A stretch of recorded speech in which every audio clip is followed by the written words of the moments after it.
Good morning student.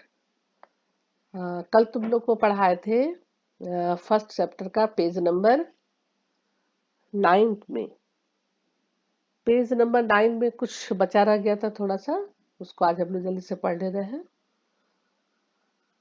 उसमें है कि 1.4 में देखो दाब परिवर्तन का प्रभाव। दाब परिवर्तन का प्रभाव तो हम जानते हैं कि घटक कणों के बीच की दूरी में अंतर होने के कारण पदार्थों की विभिन्न अवस्थाओं में अंतर होता है। किसी सिलेंडर में भरी गैस पर दाब लगाने एवं संपीड़न करने पर क्या होगा? क्या इसके कणों के बीच की दूरी कम हो जाएगी? क्या आपको लगता है कि दाब बढ़ाने या घटाने से पदार्थ की अवस्था में परिवर्तन हो सकता है? देखिए, अब एक क्रियाकलाप देखते हैं। 1.8 में देखिए, दाब बढ़ाने पर पदार्थ के कणों को समीप लाया जा सकता है। पिस्टन और सिलेंडर वाला उदाहरण में देखिए, दाब के बढ़ने और तापमान घटने से गैस द्रव में बदल सकती है। या तो आप प्रेशर को बढ़ाइए या तो टेम्परेचर को घटाइए, गैस द्रव में बदल सकती है। क्या आपने ठोस कार्बन डाइऑक्साइड के बारे में सुना है? इसे उच्च दाब पर संग्रहित किया जाता है। जब वायुमंडलीय दाब का माप 1 एटमॉस्फेयर हो तो ठोस कार्बन डाइऑक्साइड द्रव अवस्था में आए बिना सीधे गैस में परिवर्तित हो जाता है।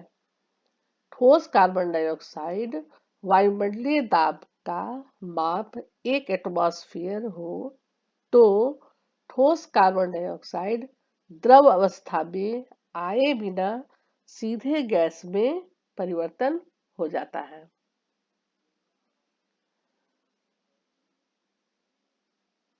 तो यही कारण है कि ठोस कार्बन डाइऑक्साइड को हम लोग शुष्क बर्फ कहते हैं, ड्राई आइस कहते हैं। इसको ध्यान देकर के इसको समझिएगा। इस तरह से हम कह सकते हैं कि पदार्थ की अवस्थाएं यानी कि ठोस हो, द्रव और गैस दाब और तापमान के द्वारा तय होती है। टेम्परेचर बढ़ाया जाता है या प्रेशर बढ़ाया जाता है या टेम्परेचर घटाया जाता है तो पदार्थ की अवस्था में चेंजेज आ जाती है। जैसे देखिए, ठोस ठोस जमा हुआ है और वह धीरे धीरे द्रव बनता है, संघनन की क्रिया होती है, फिर संघनन से फिर गैस के रूप में आता है, वाष्पीकरण होता है, फिर गैस के फॉर्म में आता है और कुछ जो है सो ठोस से डायरेक्ट गैस बन जाते हैं, जिन्हें कि ऊर्ध्वपातन कहते हैं। इसका उदाहरण आपका नैप्थलीन है, इसका उदाहरण कपूर है। ये आप इसको याद रखिएगा। अब है कुछ क्वेश्चन है जिसको हम लोग अभी सॉल्व करते हैं। प्रश्न 1 में है, निम्नलिखित तापमान को सेल्सियस में बदलें। हमको क्या करना है कि 300 केल्विन को सेल्सियस में बदल देना है। तो हम क्या करेंगे, 300 में 273 केल्विन को घटा देंगे। यहाँ पर हमारा आएगा 27 डिग्री सेंटीग्रेड, जो कि हमारा रूम टेम्परेचर होता है। फिर उसी तरह बी में 573 केल्विन में से माइनस करेंगे 273 केल्विन, माइनस करेंगे तो यहाँ पर आएगा 300 डिग्री सेल्सियस। तो तापमान को सेल्सियस बदलेंगे, पहला का होगा 27 डिग्री सेल्सियस और बी में होगा 300 डिग्री सेल्सियस। ठीक है। तीसरा क्वेश्चन है कि किसी भी पदार्थ की अवस्था परिवर्तन के दौरान तापमान स्थिर क्यों रहता है। हाँ, और क्वेश्चन है कि निम्नलिखित तापमान पर जल की भौतिक अवस्था क्या होगी। तो जल की भौतिक अवस्था क्या होगी, क्वेश्चन है ए 250 डिग्री सेल्सियस। तो 250 डिग्री सेल्सियस में तो गैसीय अवस्था होगा, क्योंकि 100 डिग्री से ही बॉइलिंग पॉइंट शुरू हो जाता है और उसके बाद गैस बनना शुरू हो जाता है। तो 250 डिग्री सेल्सियस में हमारा गैसीय अवस्था रहेगा। अब रहा बी में 100 डिग्री सेल्सियस है। ये अभी मैं एक्सप्लेन करके बता रही हूँ आप लोगों को कि इसका स्टेट क्या होगा, इसकी अवस्था क्या होंगी? इसका आंसर क्वेश्चन नंबर 3 को समझाने से आपको क्लियर हो जाएगा कि 100 डिग्री सेल्सियस में गैसीय अवस्था रहेगा या लिक्विड अवस्था। क्वेश्चन नंबर 3 को समझिए पहले। किसी भी पदार्थ की अवस्था परिवर्तन के दौरान तापमान स्थिर क्यों रहता है?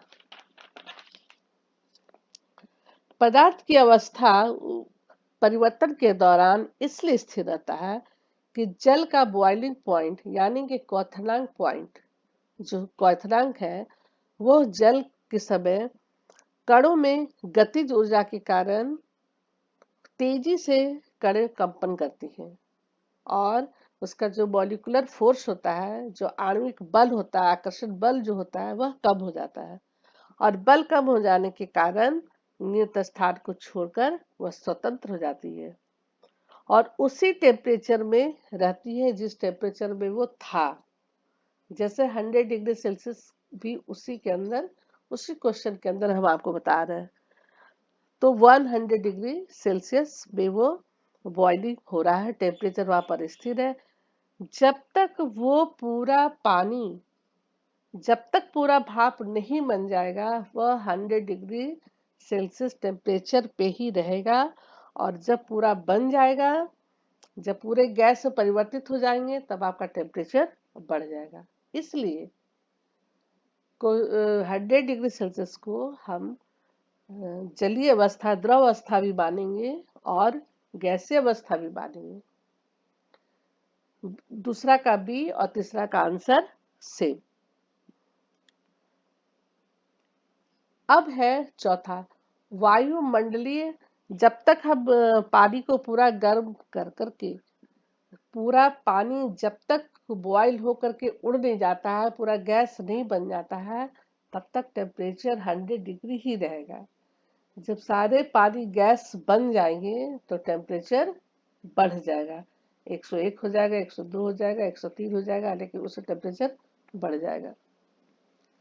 अब है क्वेश्चन नंबर 4, वायुमंडलीय गैसों को द्रव में परिवर्तन करने के लिए कोई विधि बताएं।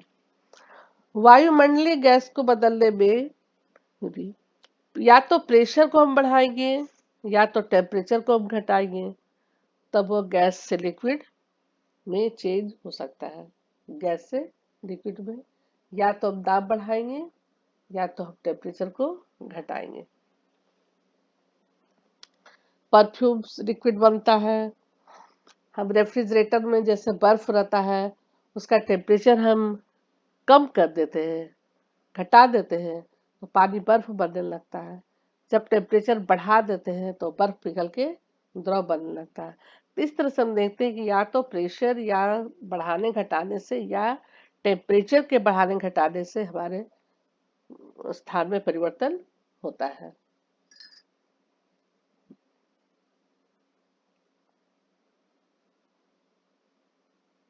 ये बहुत महत्वपूर्ण है इसको जानना कि उस टेम्परेचर पर जब बॉइल होता है या जब गलनांक होता है तो टेम्परेचर कितना रहता है, ये बहुत इंपॉर्टेंट है जानना। अब है वाष्पीकरण। पदार्थ की अवस्था बदलने के लिए क्या सदैव ऊष्मा देना या दाब बदलना आवश्यक है? नहीं। क्या दैनिक जीवन से कोई ऐसा उदाहरण दे सकते हैं जिसमें कि बिना क्वथनांक पर पहुंचे हुए क्या कोई द्रव वाष्प अवस्था में बदल जाता है या जल को खुला छोड़ देने पर यह धीरे धीरे वाष्प में परिवर्तित हो जाता है?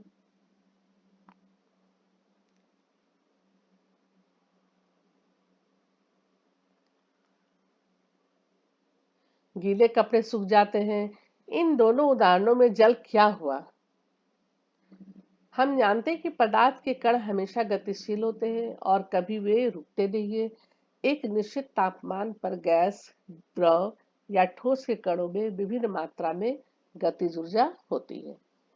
द्रव में सतह पर स्थित कणों में कुछ अंशों में इतनी गतिज ऊर्जा होती है कि वे एक दूसरे कणों के आकर्षण बल से मुक्त हो जाते हैं और क्वथनांक से कम तापमान पर द्रव के वाष्प में परिवर्तन होने लगते हैं। उनको क्वथनांक तक का टेम्परेचर का जरूरत नहीं पड़ता है, उससे कम में ही तापमान पर द्रव के वाष्प में परिवर्तन होने लगते हैं और यही द्रव के वाष्प में परिवर्तन होने की प्रक्रिया को हम कहेंगे वाष्पीकरण। वाष्पीकरण के दौरान कम हुई ऊर्जा को पुनः प्राप्त करने के लिए आसपास से ऊर्जा अवशोषित कर लेते हैं। तो वाष्पीकरण क्या हुआ कि क्वथनांक से कम तापमान पर द्रव के वाष्प में परिवर्तन होने की प्रक्रिया को वाष्पीकरण कहते हैं। वाष्पीकरण को प्रभावित करने वाले कई कारक हैं। क्रियाकलाप 1.14 में देखें कि हम एक परख नली में 5 मिलीलीटर जल लेंगे और उसको खिड़की के पास रखेंगे या पंखा के नीचे रखेंगे। फिर एक बर्तन में 5 मिलीलीटर जल लेंगे, उसको खिड़की के पास रखेंगे या पानी के पास पंखे के पास रखेंगे। फिर खुली चीनी मिट्टी की प्याली में 5 मिलीलीटर जल लेंगे, उसको रूम में रखेंगे, अलमारी के अंदर बंद रखेंगे, कमरे का टेम्परेचर देखेंगे कितना टेम्परेचर है। इन सभी परिस्थितियों में वाष्पीकरण में लगे समय या दिन को भी नोट करें। बारिश के दिन में भी देखें क्या ये क्रियाकलापों में कोई अंतर होता है या नहीं। वाष्पीकरण के निम्नलिखित तथ्यों के बारे में हम क्या अनुमान लगा सकते हैं कि तापमान का प्रभाव, सतह का क्षेत्र और वायु की चाल सब पर वाष्पीकरण निर्भर करता है। वाष्पीकरण की दर निम्नलिखित के साथ बढ़ती है। खुला सतह में खुली रखी हुई चीनी मिट्टी की प्याली 5 ml जल कर, जो खुला चीनी मिट्टी प्याले में वो जल्दी उसका जल्दी वाष्पीकरण होगा, वाष्पीकृत होगा, और जो परख नली में है उसमें देर से होगा, उससे बाद में होगा। तो हम देखते हैं कि वाष्पीकरण की दर निम्नलिखित के साथ बढ़ती है, जैसे कि सतह क्षेत्र बढ़ने पर। सरफेस एरिया जब ज्यादा बड़ा होता है, फैलाव अधिक होता है, तो हम देखते हैं कि वहां पर वाष्पीकरण एक सतही प्रक्रिया है। सतही क्षेत्र बढ़ने पर वाष्पीकरण की दर भी बढ़ जाती है। जैसे हम कपड़ा सुखाने के लिए हम उन्हें फैला देते हैं, जैसे हम अपना फर्श कभी धोते हैं, पानी वो एरिया बड़ा रहने से, सरफेस बड़ा रहने से वह जल्दी सूखता है।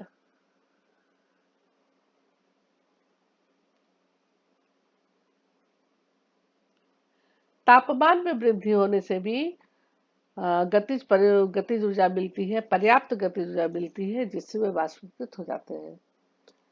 तापमान में वृद्धि होने पर यदि कपड़ा को हम धूप में फैलाएंगे तो वो जल्दी सूखेगा। आर्द्रता में कमी, वायु में विद्यमान जलवाष्प की मात्रा को आर्द्रता कहते हैं। किसी निश्चित तापमान पर हमारे आसपास की वायु में एक निश्चित मात्रा में ही जलवाष्प होता है। जब वायु में जल कणों की मात्रा पहले से अधिक होगी तो वाष्पीकरण की दर घट जाएगी। आर्द्रता की मात्रा होने से वाष्पीकरण की दर घट जाती है। वायु की गति में वृद्धि, तेज वायु में कपड़े जल्दी सूख जाते हैं। तेज वायु में हमारे फर्श जल्दी सूख जाते हैं।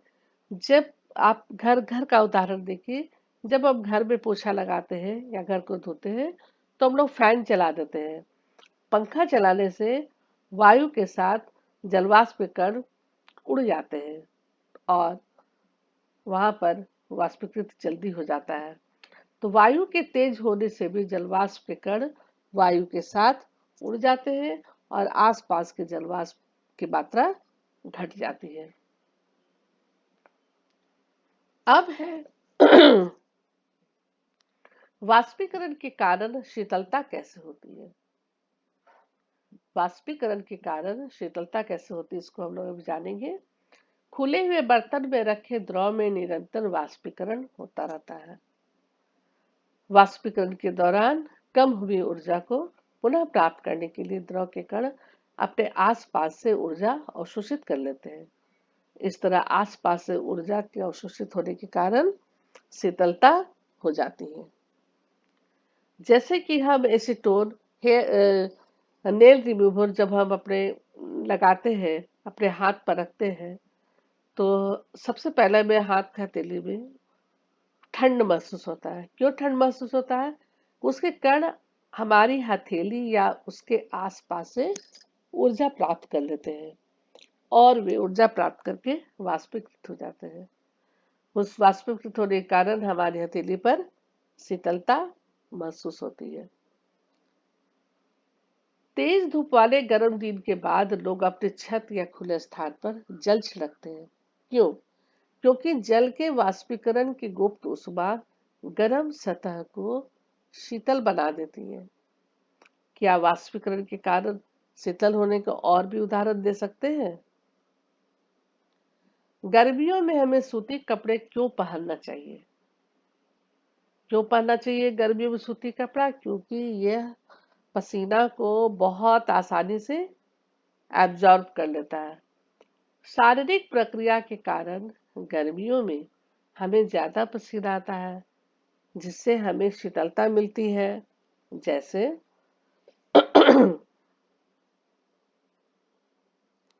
जैसा कि जैसा कि हम जानते हैं कि वाष्पीकरण के दौरान द्रव की सतह के कण हमारे शरीर या आसपास से ऊर्जा प्राप्त करके वाष्प में बदल जाते हैं। वाष्पीकरण की प्रसुप्त ऊष्मा के बराबर ऊष्मीय ऊर्जा हमारे शरीर से अवशोषित हो जाती है। हमारे शरीर से अवशोषित हो जाती है, जिससे कि शरीर शीतल हो जाता है। चूंकि सूती कपड़ों में जल का अवशोषण अधिक होता है, इसलिए हमारा पसीना इसमें अवशोषित होकर वायुमंडल में आसानी से वाष्पीकृत हो जाता है।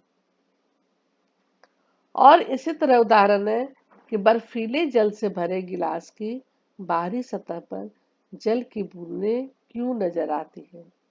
देखिए, किसी बर्तन में हम बर्फीला जल रखते हैं। यदि हम किसी बर्तन में, किसी ग्लास में हम बर्फ रखते हैं, बर्फ वाला पानी रखते हैं, ठंडा पानी रखते हैं, तो हम देखते हैं कि जल्दी ही बर्तन के बाहरी सतह पर हमें जल की बूंदें नजर आती है। क्यों? ऐसा क्यों होता है? वायु में उपस्थित वायु में उपस्थित जलवाष्प की ऊर्जा वायु में उपस्थित जलवाष्प की ऊर्जा ठंडे पानी के संपर्क में आकर कम हो जाती है।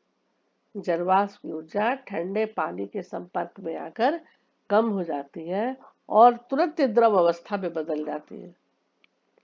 वो जलवाष्प जो है वह द्रव अवस्था में बदल जाती है, जो कि हमें जल के बूंदों के रूप में ग्लास के बाहरी सतह पर दिखलाई पड़ती है। तो ये रहा हमारा वाष्पीकरण के कई उदाहरण, और वाष्पीकरण किस अवस्था में ज्यादा होता है और किस अवस्था में कम होता है, ये हम आप लोग को अभी बता रहे थे। अब है प्रश्न, गर्म शुष्क दिन में कूलर अधिक ठंडा करता है क्यों?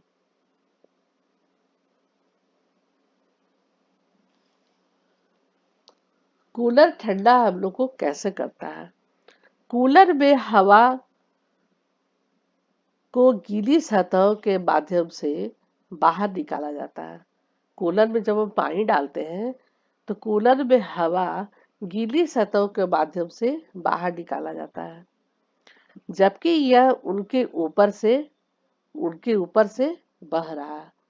सतह पर पानी बहती हवा से वाष्पीकरण की गर्मी को ले जाता है और हम लोग को हवा मिलती है। आप ऐसे भी समझ सकते हैं कि जब पानी की बूंदों से गर्म हवा टकराती है, पानी की बूंदों से गर्म हवा टकराती है, वह बूंदों को भाप में बदल देता है और वह ठंडी हो जाती है। जैसे हमारे शरीर पर पानी होता है, और जब पानी सूखता है और हमें हवा मिलती है, तो हमें ठंड महसूस होता है। ठीक उसी प्रक्रिया में कूलर काम करता है। पानी द्रव अवस्था से गैस अवस्था में बदलती है, उसे हीट की जरूरत पड़ती है, और गर्म हवा जब चलती है, पानी से टकराता है, वह उस पानी को भाप में बदल देता है और गर्म हवा ठंडी हो जाती है, क्योंकि सारी गर्मी पानी द्वारा एब्जॉर्ब कर लिया जाता है। और जब तक पानी सूख न जाए तब तक हमें ठंडा लगते रहता है।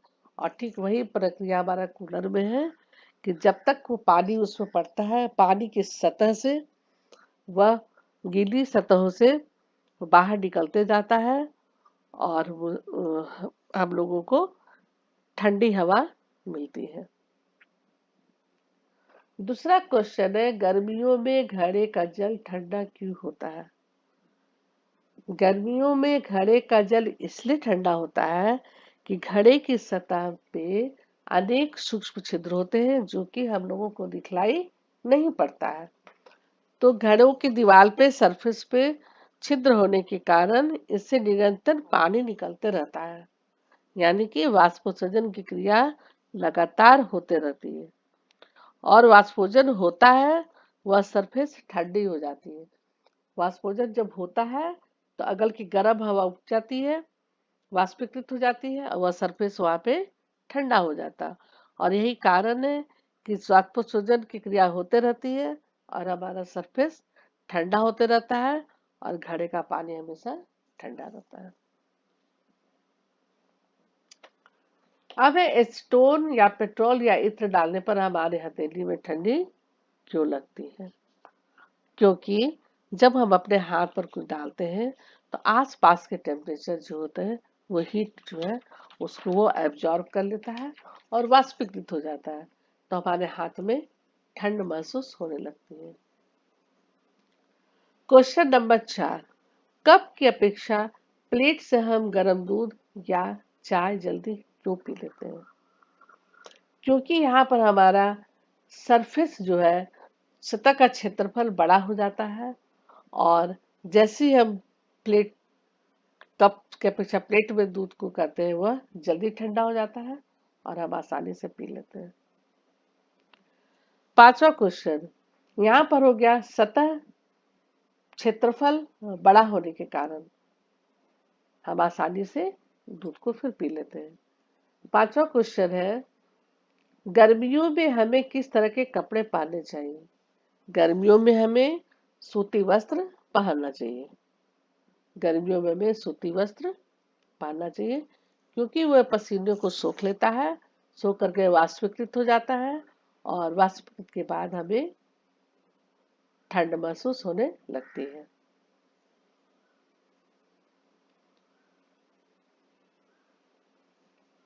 क्वेश्चन के बाद फिर हम लोग देख रहे हैं कि हम लोगों ने क्या सीखा। क्या सीखा ये सबसे इम्पोर्टेंट है।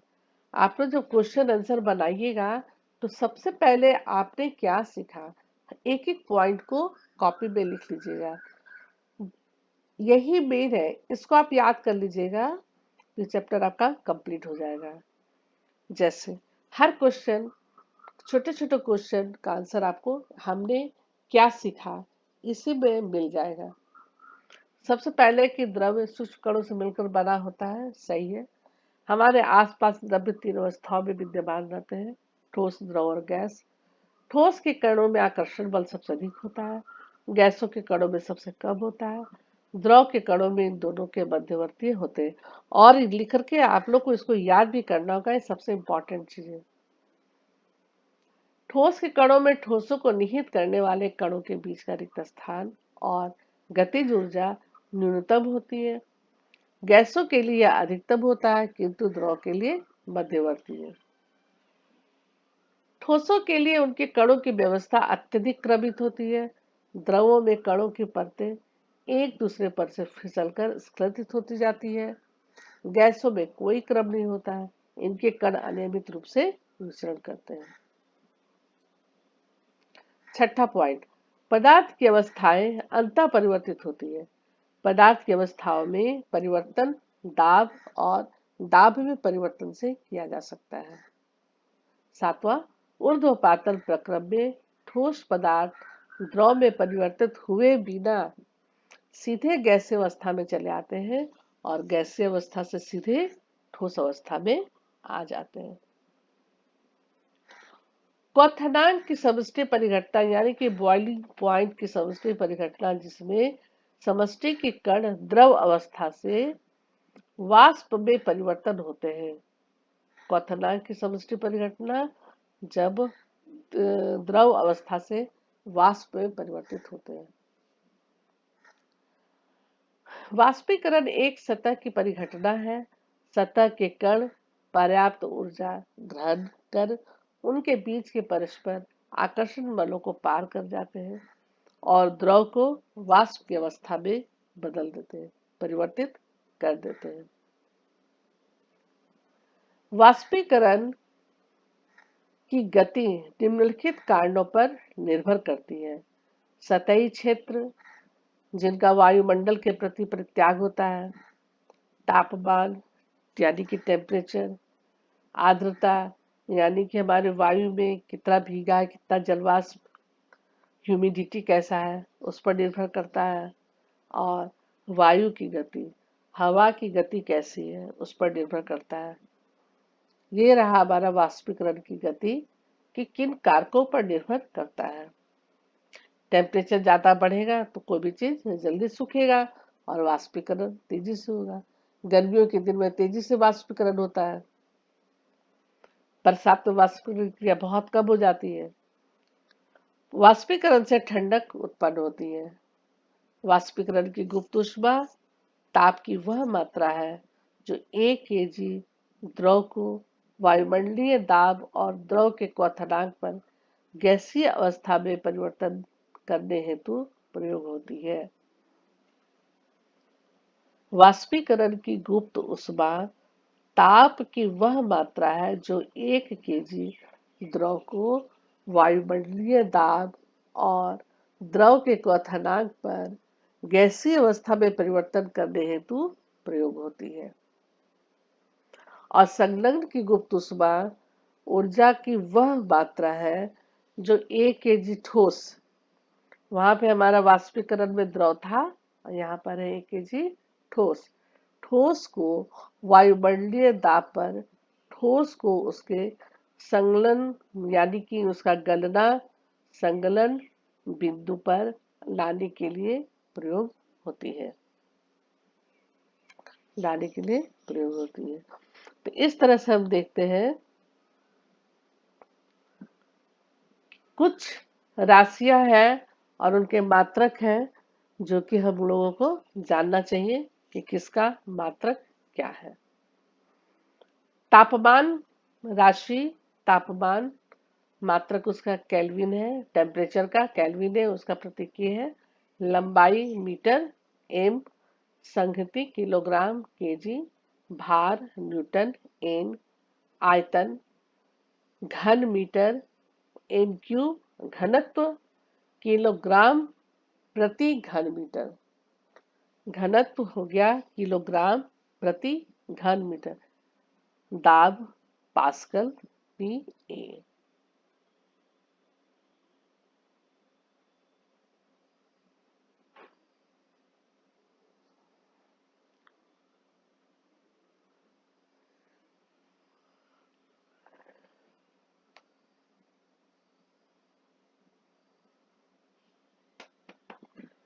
और कुछ ये क्वेश्चन है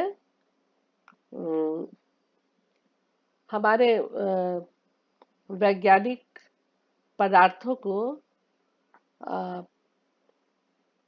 3 अवस्था से 5 अवस्थाएं को बतला रहे हैं। इसमें एक अवस्था है वैज्ञानिक पदार्थ की 5 अवस्थाओं की चर्चा कर रहे हैं, जिसमें एक ठोस द्रव गैस के अलावे प्लाज्मा और एक है बोस आइंस्टाइन कंडेंसेट।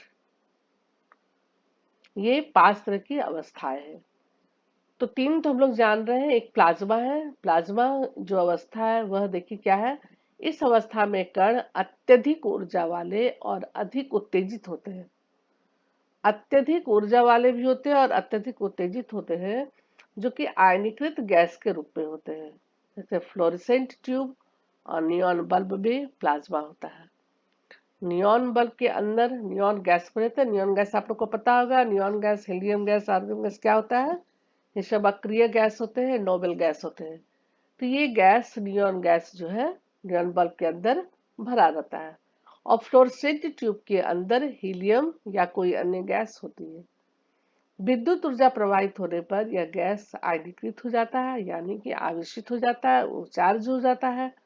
तो आवेशित होने से ट्यूब या बल्ब के अंदर चमकीला जो प्लाज्मा तैयार हो जाता है। और गैस के स्वभाव के अनुसार प्लाज्मा में एक विशेष प्रकार की चमक होती है, एक रंग की चमक होती है, और जिससे कि बल्ब चमकदार और जलने लगता है। प्लाज्मा के कारण ही सूर्य और तारों में भी चमक होती है। प्लाज्मा के कारण सूर्य और तारों में भी चमक होती है। उच्च तापमान के कारण ये तारों में प्लाज्मा बनता है। पांचवा है बोस आइंस्टाइन कंडेंसेट। बोस हमारे भारत के वैज्ञानिक थे, सत्येंद्र नाथ बोस। उन्होंने पदार्थ की पांचवी अवस्था के लिए कुछ गणनाएं की थी। उन गणनाओं के आधार पर अल्बर्ट आइंस्टाइन ने पदार्थ की एक नई अवस्था की भविष्यवाणी की, जिसे बोस आइंस्टाइन कंडेंसेट कहते हैं, बीएसी कहा गया है। सन 2001 में अमेरिका के एरिक ए कार्डल, उल्फगैंग कैटरले और कार्ल ई वेबन को बोस आइंस्टाइन कंडेंसेशन की अवस्था प्राप्त करने के लिए भौतिकी में नोबेल पुरस्कार से सम्मानित किया गया। सामान्य वायु के घनत्व के 1,00,000वें भाग सामान्य वायु के घनत्व के 1,00,000वें भाग जितने कम घनत्व वाली गैस को बहुत ही कम टेम्परेचर पर ठंडा करने से बीईसी तैयार होता है, यानी कि बोस आइंस्टाइन कंडेंसेट तैयार होता है। और www.cab4kids.com पर लॉग ऑन करने से पदार्थ की चौथी और पांचवी अवस्था की ओर हमारी जानकारी प्राप्त कर सकते हैं।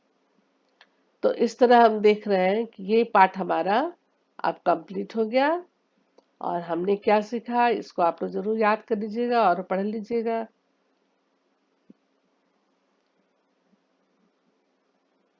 निम्नलिखित तापमान को सेल्सियस इकाई में परिवर्तित करना और सेल्सियस को उसमें बदलना, तापमान को केल्विन इकाई में परिवर्तित करना, अवलोकनों हेतु कारण देखें।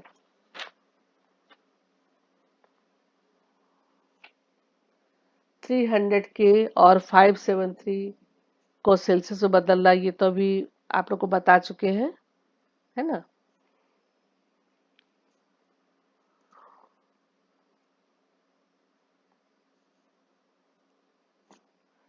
क्वेश्चन 3 है कि निम्नलिखित अवलोकनों हेतु कारण लिखे। नेप्थलीन को रखा रहने पर यह समय कुछ समय बाद ठोस पदार्थ छोड़े बिना अदृश्य हो जाता है, ये गायब हो जाता है। हमें इत्र की गंध बहुत दूर दूर बैठे ही पहुंच जाती है। ये सब किसके कारण होता है? ठोस, ये हमारा विसरण के द्वारा होता है।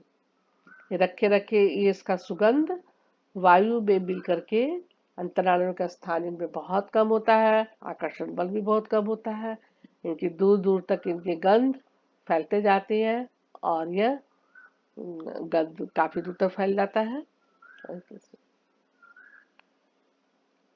निम्नलिखित पदार्थों को उनके कणों के बीच बढ़ते हुए आकर्षण के अनुसार व्यवस्थित करें।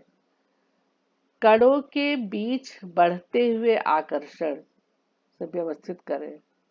जल, चीनी और ऑक्सीजन। तो सबसे पहले क्या होगा? ऑक्सीजन, फिर जल, फिर चीनी।